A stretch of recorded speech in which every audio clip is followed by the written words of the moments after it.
Anusha சுரேந்தருக்கான question Sultana Abdul dear கேட்டிருக்காங்க. Sister, what is your native place? சித்தி, நம்ம அட்மின்க்கு பதிலா நீங்க தான் ஆன்சர் பண்ண போறீங்க. சொல்லுங்க, உங்களோட சொந்த ஊர் எது? என்னக்கு நீ என்னைய போட்டு கொடுத்துட்ட? சரி சரி, நம்ம அட்மின் சொன்னது தானே, சொல்லிடுவோம். அட்மினோட ஊர் திருச்சிங்க. அவங்க பிறந்தது, வளர்ந்தது, படிச்சது எல்லாம் திருச்சி தானுங்க. அவங்க வீட்டுக்கார ஊரும் திருச்சி தானுங்க. இப்ப இருக்கிறதும் திருச்சி தானுங்க. சூப்பர் சித்தி. அடுத்தது, சுடரமா ஸ்டோரி நீங்க எப்படி சிஸ்டர் ஸ்டோரி ஸ்கிரிப்ட் வச்சு இருக்கீங்களா இல்ல சும்மா அட் த டைம் எடுக்கிறீங்களா? சிஸ், நீங்க என்ன படிச்சிருக்கீங்க? ஓகே, ஃபர்ஸ்ட் சுடரமா ஸ்டோரி ஸ்கிரிப்ட் வச்சு எடுக்கிறீங்களா இல்ல அட் த டைம் எடுக்கிறீங்களா? அந்த அம்மா தான் பின்னாடி இருக்குதே கண்ணு, அந்த அம்மா கிட்டே கேளு கண்ணு. ஏமா, அப்ப இத்தனை நாளா நீ ஸ்கிரிப்ட் வச்சு தான் பேசிட்டு இருந்தியா? இத்தனை நாள் நீ பேசினதெல்லாம் நடிப்பா? ஐயோ நிம்மதி, இல்லை இல்லை இல்லை, நான் கொஞ்சம் கூட நடிக்கவே இல்லை நிம்மதி, நடிக்கவே இல்லை. நான் பேசியது அனைத்தும் உண்மையே நிம்மதி, உண்மையே. ஆமா கண்ணு, அவங்களோடதெல்லாம் ஸ்கிரிப்ட் கிடையாது கண்ணு, எல்லாம் அந்தந்த நேரத்துல வர டயலாக் தான். அந்த அம்மா ஆரம்பத்துல இருந்து, நீங்க இப்ப புது சப்ஸ்கிரைபர்னு எங்களுக்கு தெரியுது கண்ணு, ஆரம்பத்துல காதலாசை ஆரை விட்டதோல இருந்து அடுத்து கேஎஸ்கேல இருந்து இப்ப வரைக்கும் அந்த அம்மா இதே மாதிரி கேரக்டர் தான். நீங்க அதுல எல்லாம் பாத்தீங்கன்னா அந்த அம்மாவை பத்தி உங்களுக்கு புரிஞ்சுக்க முடியும் கண்ணு. சூப்பர் சித்தி. அடுத்தது, நீங்க என்ன படிச்சிருக்கீங்க? நம்ம அட்மின் வந்து கண்ணு இந்த பால போன இன்ஜினியரிங் தான் கண்ணு படிச்சிருக்காங்க. BECE கண்ணு, எலக்ட்ரானிக்ஸ் அண்ட் கம்யூனிகேஷன் இன்ஜினியரிங் கண்ணு. இப்ப அதுக்கும் இந்த வேலைக்கும் சம்மந்தமே இல்லாம யூடியூப் பண்ணிட்டு இருக்காங்க கண்ணு. சரி ஓகே. அடுத்தது, சாய்குட்டி ஸ்கூல் போறாங்களா? ஆமா கண்ணு, இந்த வாலு KG1 போது கண்ணு, முடிச்சிருச்சு கண்ணு. அடுத்த அகாடமிக் இயர்ல KG2 கண்ணு. இப்ப லீவ்ல இருக்குது கண்ணு, வீட்ல இருந்துட்டு உசுர வாங்கிட்டு இருக்குது கண்ணு. ஐயோ அட்மினே, நம்ம சாய்க்குட்டி செல்லக்குட்டி அப்படிலாம் சொல்லாதீங்க. சரி ஓகே. அடுத்தது, சுடரமா ஸ்டோரியில வர இவங்க எல்லாம் ரியல் கேரக்டர்ஸா இருக்காங்களா சிஸ்டர்? தீஸ் ஆர் ட்ரூத்தா அப்படின்னு சொல்லி, sorry these are truth. Okay okay, truth are dialogue ட்ரூத்க்கு கேட்டிருக்காங்க. ஃபைன். ஓகே, சுடரமா ஸ்டோரியில வர இவங்க எல்லாம் ரியல் கேரக்டர்ஸான்னு கேட்டிருக்காங்க. ஆன்சர் பண்ணுங்க. கண்டிப்பா இல்ல கண்ணு, சுடரமா மாதிரி ஒரு ரியல் கேரக்டர் இருக்கான்னு கேட்டீங்கன்னா இப்போதைக்கு இல்ல. ஆனா ஃபியூச்சர்ல உருவாயிட்டு இருக்காங்க. அதுதான் நம்ம அட்மின். நம்ம அட்மினுக்கு சுடரமா மாதிரி இருக்கணும்னு ஆசையா, அதனால அப்படி ஒரு கேரக்டர் உருவாக்கி இருக்காங்க கண்ணு, அவ்வளவுதான். ஓகே டியர், சூப்பராக நிறைய கொஷின்ஸ் கேட்டிருந்தீங்க. உங்களுக்கு இன்னும் நிறைய தெரிஞ்சுக்கணும் அப்படின்னா நம்ம தனியாக கொஷின் ஆன்சர் வீடியோனே போட்டிருக்கோம். ஸோ அதை போய் நீங்கள் செக் பண்ணி பாருங்கள். போட்டு கிட்டத்தட்ட 1 வருஷம் ஆயிருக்கும்னு நினைக்கிறேன். 2 வீடியோவாக பார்ட் 1 பார்ட் 2 இருக்கும். அதை வேணா நான் கீழே டிஸ்கிரிப்ஷனில் வந்து லிங்க் கொடுக்குறேன், நீங்கள் செக் பண்ணி பாருங்கள்.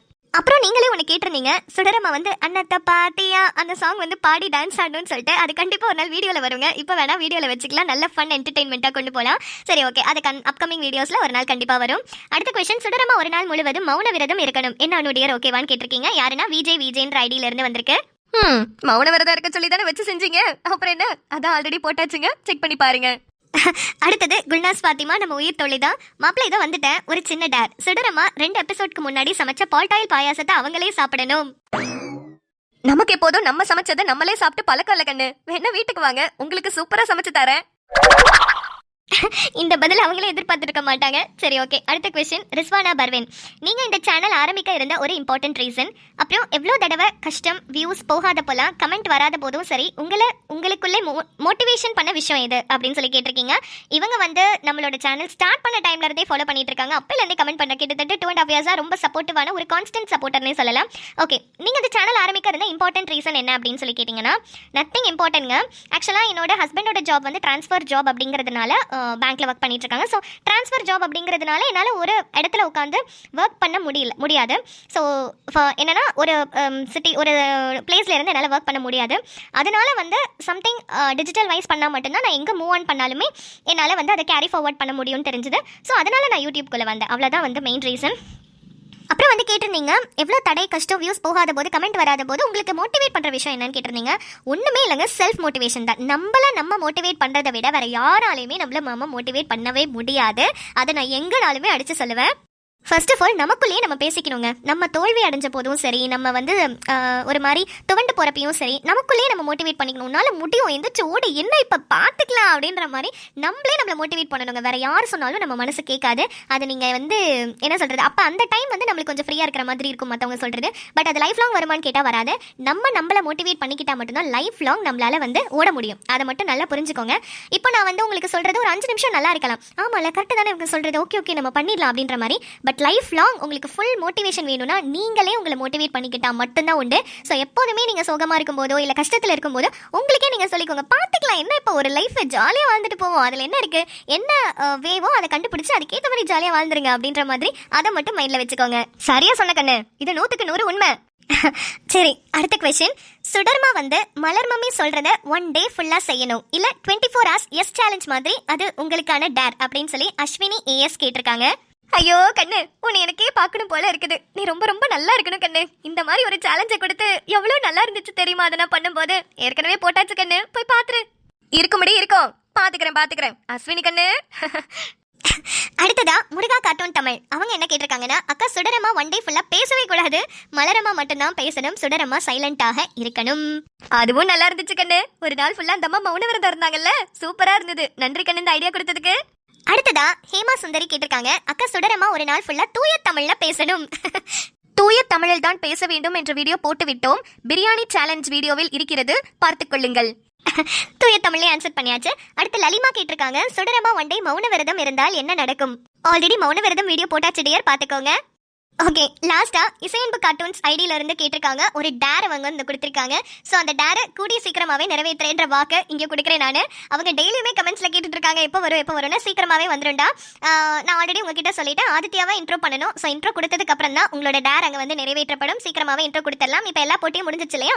ஸோ இன்ட்ரோடக்ஷன் சீக்கிரமாவே வந்துடும். ஓகேவா? ஃபைனலி நீங்க கேட்ட எல்லா கொஸ்டின்ஸ்க்கும் ஆன்சர் பண்ணியாச்சு. இன்னும் நீங்க கேட்ட கொஸ்டின்ஸ்ல சில வீடியோஸ் மட்டும் போட வேண்டியது பெண்டிங்ல இருக்கு. அது எல்லாமே அப்கமிங் வீடியோஸ்ல வரும், பார்த்து என்ஜாய் பண்ணுங்க.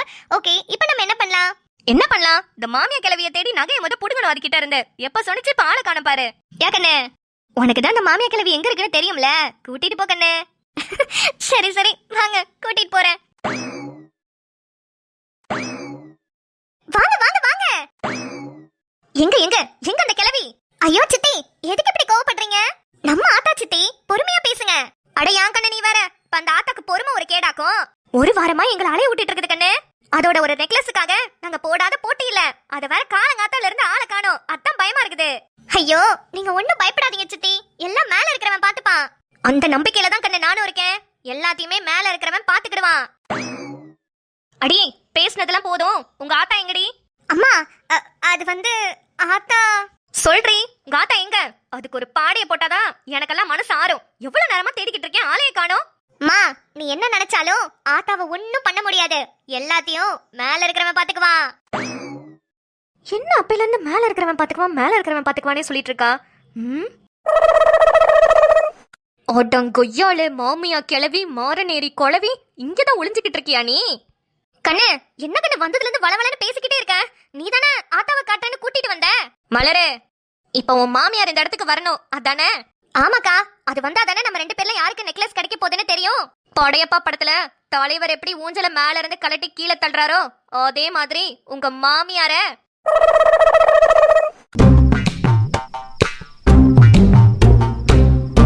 கலட்டி எப்படி கூட்டிட்டு வரேன்னு பாரு.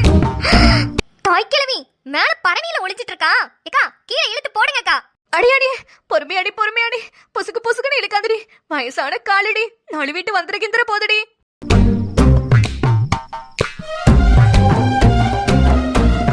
என்ன கையும் களவுமா மாட்டிக்கிட்டீங்கல்ல, அப்புறம் என்ன எங்க ஓடுறீங்க?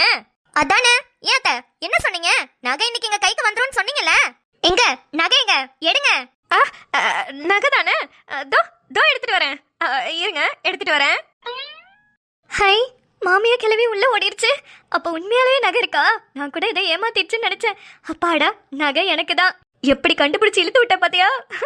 ஓடு வேகமா போய் நகை எடுத்துட்டு வா. இந்த வாட்டி நகை எனக்கு தான். அடியே இந்தாங்கடி, நகன்னு அலையிறாளுகப்பா. சே புடிங்க. என்னது புடிங்கனா? யார் போட்டியில ஜெயிச்சது?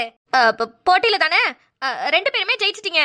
நீ ஒரு நாள் போட்டுக்கோ, அவன் ஒரு நாள் போட்டுக்கிட்டோம். இந்தாங்க. யாரோ என்னமோ பண்ணுங்க, ஆளை விடுங்கப்பா. ஏய் என்னடி இந்த கிளவி இப்படி சொல்லிட்டு போகுது? அதான் எனக்கும் ஒண்ணும் புரியல. அம்மா ஒரு நிமிஷம் இரு. இந்த நகை என்னடி? மா இது நான் கல்யாண பொண்ணுங்களுக்குலாம் மேக்கப் போடுவேல, அவங்களுக்காக யூஸ் பண்ற நகைமா. இது என்னோட மேக்கப் ஸ்டுடியோல இருந்தது. இது எப்படி பாட்டி இங்க எடுத்துட்டு வந்தாங்க? என்னது கல்யாண பொண்ணுங்களுக்கு போடுற நகையா? அப்ப இது தங்கம் இல்லையா? மா இது தங்கம் இல்லமா, செட் பீஸ்மா. இதெல்லாம் நான் கல்யாண பொண்ணுங்களுக்கு மேக்கப் போடும்போது எடுத்துட்டு போற நகைமா. மலரு, இந்த மாமியா கிளவி நம்மள ஏமாத்திருச்சு.